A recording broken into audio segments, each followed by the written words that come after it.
ஒரு மாலை நேரம் கயல் தன் கையில் ஒரு புத்தகத்தோடு பாட்டியிடம் வந்தாள். புத்தகத்தை பார்த்த பாட்டி சிரித்தபடி கேட்டாள், என்ன புத்தகம் கயல் இது? கயல் கொஞ்சம் தயங்கிக்கிட்டே சொன்னாள், பாட்டி, அடுத்த வாரம் எனக்கு திருக்குறள் போட்டி இருக்கு. ஆனா இந்த குறள் எல்லாம் எதுக்கு, ஏன் முக்கியம், அதெல்லாம் எனக்கு சரியா புரியல.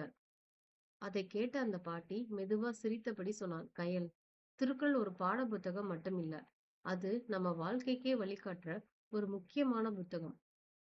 இந்த புத்தகத்தை திருவள்ளுவர் எழுதினார். இதில் 130 அதிகாரங்கள் இருக்கு. மொத்தம் 1330 குறள்கள்.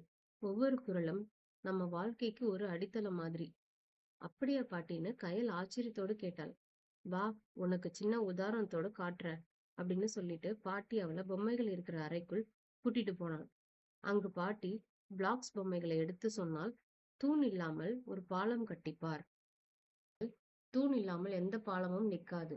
அதே மாதிரி தமிழ் எழுத்துக்கள்ல ஆ இல்லாம எதுவும் தொடங்க முடியாது. அது போலதான் இந்த உலகமும்.